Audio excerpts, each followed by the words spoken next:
Okay, let's look at ethnoarchaeology and experimental archaeology.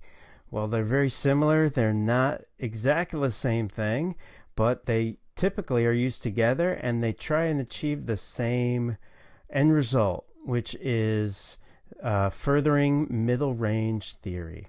Okay, so what ethnoarchaeology and experimental archaeology try to do is they try to help you interpret ancient sites and ancient debris in order to figure out what human behavior produced that garbage. Right? So ethnoarchaeology works with living populations or recent populations of people like hunters and gatherers or herders or small-scale farmers, and studies the trash and the remains and the material culture of these living people, and then uses that and compares it to archaeological sites in order to try and understand what produced that archaeological site, what produced, let's say, that scattering of artifacts that people found.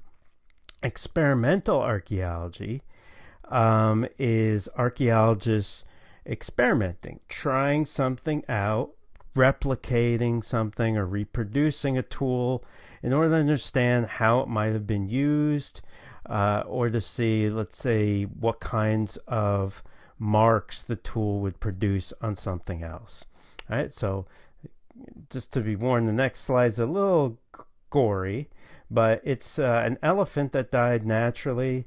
Archaeologists decided to do some experimental archaeology on the carcass of the elephant. They decided to use stone tools to butcher the elephant, and then they could compare the cut marks on the bones to cut marks that they saw on archaeological deposits of elephant bones or other animals, right? So if they, record, okay, if you use this kind of tool to butcher, to cut through the muscle into the bone in this way, this is the kind of mark that it produces. So if we find this kind of mark, we know a similar thing was going on. Because a lot of times archaeologists would see cut marks on bones, and they obviously knew butchery was going on, but they didn't know exactly what kind of tool was being used, how it was being used, etc. By experimenting, you can figure this out. Right? So experimenting is trying to see how ancient people did something by trying it yourself. And there's a number of cases of experimental archaeology. One that I kind of like, I find interesting, is trying to experiment to see how the ancient people on Rapa Nui or Easter Island raised these enormous statues called moai, how they were able to actually erect them. There's a writer who in the late 1960s, popularized this whole ancient alien idea, which unfortunately has made a comeback. But his name is von Dainiken, and when he looked at Easter Island, he said, how could people have erected these statues? There are no trees here. Turns out there used to be trees. Archaeologists excavating on the site found pollen of trees from, like 800 years ago, and knew there were trees on the island when people were there. But von Dainiken said it's impossible ancient people could have done it, therefore they must have had help. That help must have come from extraterrestrials from the outside. If it seems a little ridiculous, it is. But archaeologists can use experimental archaeology to say, well, these are some of the ways that they could have erected the statues. And this relates to, sometimes people cite Occams Razor. Occams Razor basically states if there's two explanations, the one that makes the fewest assumptions is probably the closest to being correct, right? That is, if you've got two solutions. One, ancient people did it, we just have to figure out how they did it. Or, ancient people, there's no way that they could have done it, therefore we have to assume that extraterrestrials came down to Earth and helped them. Okay, so there's many different methods that have been tested. They've used rollers. They've used, you can see this is a moai that was made out of concrete to simulate the ancient ones. They've used ramps and things like that. One of the most recent strategies that has been tested is one that goes back to the folklore of the people of Rapa Nui. They talk about the statues walking into position, and there's this idea that maybe by rocking the statues back and forth using ropes on either side, the statues kind of shifted forward slowly and they were able to get them into position. Another example, also related to the South Pacific, that some people like to cite, is the famous voyage of the Kon-Tiki in the 1940s. Right? A guy by the name of Thor Heyerdahl, who was a Norwegian explorer, he got the notion. They found potatoes in the South Pacific, and they knew that potatoes had been domesticated in South America. And there's in the 1940s there was this mystery about how still a debate, I should say, as to how the Polynesian islands in the South Pacific were populated. That is, did people come from Southeast Asia or did people come from South America? So Thor Heyerdahl thought that people who lived on the islands today descend from people who came from South America by boat to these islands. A lot of people said, oh, you're crazy. There's no way that ancient people from South America could have traversed that long of a distance on boats to get to the South Pacific islands. And so he decided to do an experiment, essentially. And he said, well, I'm going to build a replica of the kind of boat that they would have had using only locally available South American materials, so balsa wood, local fabrics to make the sail. And he and his group actually sailed that raft from South America and reached one of the South Pacific islands. And it was very dramatic. What did he prove, though? Did he prove that people from South America migrated and settled and colonized the South Pacific islands? He did not prove it. He showed that it was possible, but he did not prove it. Now, archaeology has kind of answered some of this question, but there's always new material coming out that changes things a little bit. For many years, people thought Thor Heyerdahl was not correct, and that people from Southeast Asia came from the West and settled the South Pacific islands. And they thought that people from the South Pacific went to South America, got potatoes, and brought them back. Now it turns out, based on DNA, that there might have been some people from South America who did come to the South Pacific islands, in addition to the people who came from Southeast Asia. So he wasn't entirely wrong, probably. Right? Another really interesting experimental archaeology example was done by a guy by the name of Bob Breyer from Brooklyn College in New York.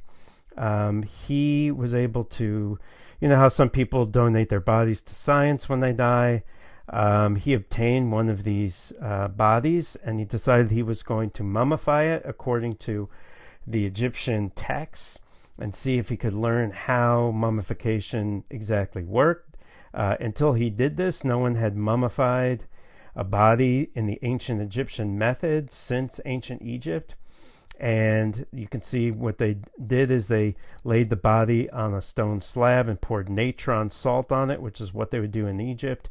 And the natron salt sucks out all the moisture from the body. What he found out is that it usually takes 40 days under natron salt for the body to be completely dried out. They learned that the skin chemically reacts with the natron salt and becomes tanned and black. So they actually learned quite a bit from replicating this. So experimental archaeology is very useful. Right? If you have an ancient pit that you find and you want to figure out how much grain it could hold, build a replica of the pit and see how much you can fit in. Right? So experimental archaeology can be very, very useful. It's a little bit different from ethnoarchaeology, as we're going to talk about. Right? So ethnoarchaeology, what you're trying to do is you're looking for people today or in the recent past who live in some way that's similar to what ancient people were doing, and you try and compare the material culture. I'm going to give you a couple of examples. One I know more about because I've worked in the Middle East, and I've talked about this already a little bit, and that is mud brick villages and learning how tells are formed.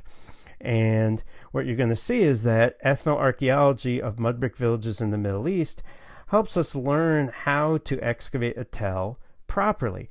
And this discussion is going to lead into what we're going to be talking about this week, which is excavation.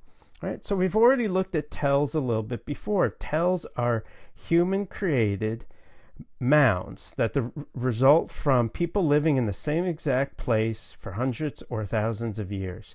They're not intentionally built over a short period. They're unintentionally built over many, many years. It's just the trash and the buildings piling up on top of each other and forming a tell. Right? Still today, as I showed in some of my pictures in the first week, people in the Middle East still live in mud brick villages. And you could probably understand why.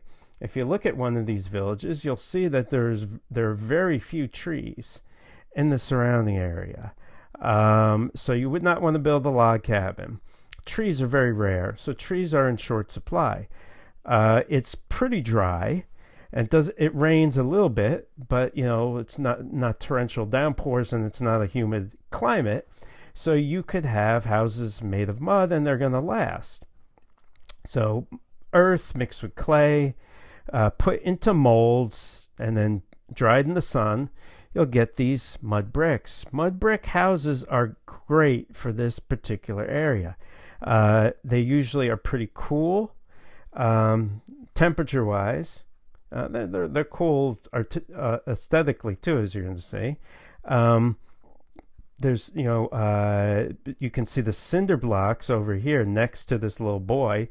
Cinder blocks are fired concrete. From my experience and from many other people's experience, houses made out of cinder blocks are very uncomfortable in the summer. The heat tends to kind of radiate in. Mud brick houses, it kind of blocks the heat a little bit. They're much more comfortable. This has been the style of architecture in the Middle East for thousands of years. Right? People still use it. Concrete cinder blocks are becoming more and more common because there's less repair you have to do with concrete cinder blocks. So they end up becoming cheaper in the long run, a little bit more durable, but they're definitely not as aesthetically pleasing, and they're not as, you might say, environmentally sound, right? Because you'll need to air condition a cinder block house. A mud brick house, you can probably have a fan and get away with it.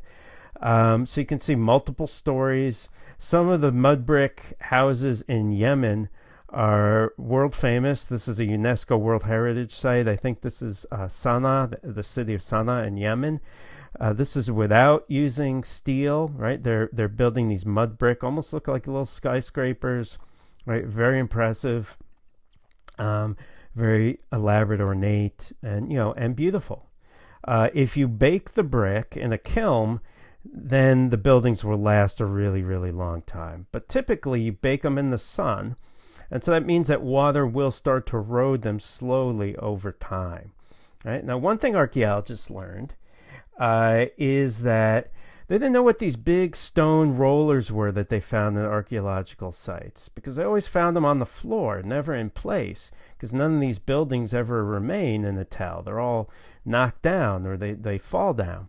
By looking at mud brick villages, archaeologists noticed that these stone rollers are on the roofs of the houses, and they watch people use them. It turns out what they're used for is when there is a rain, and the roof kind of soaks up a little bit of the water, they use the roller to kind of tamp down the roof and smooth it out again.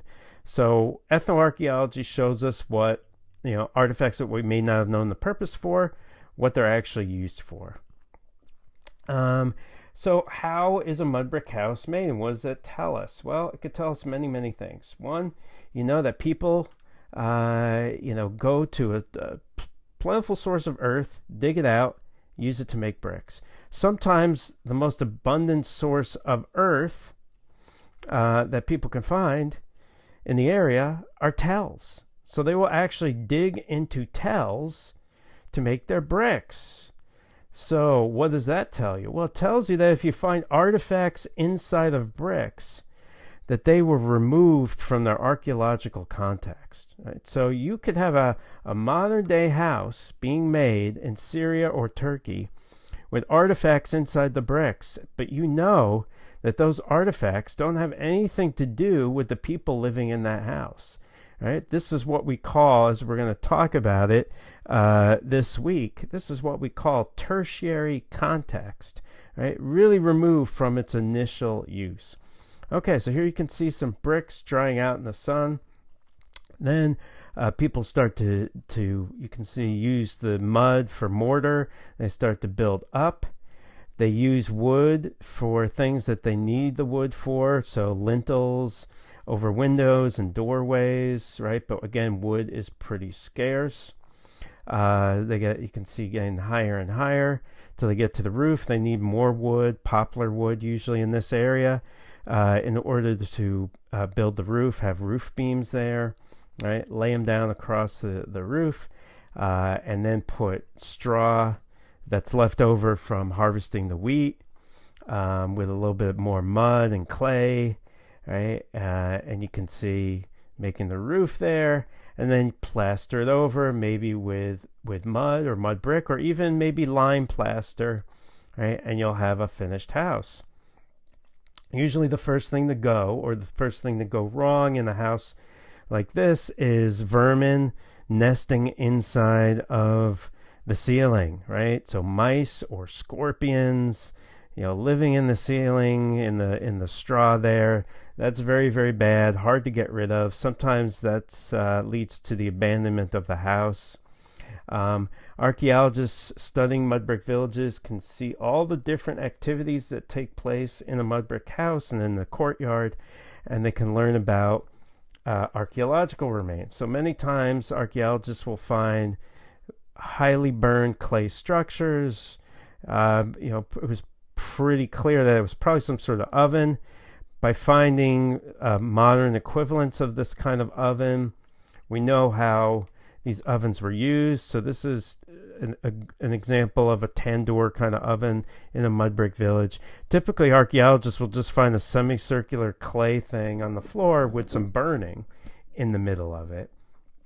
Now we know that these are typically bread ovens. They'll light a fire.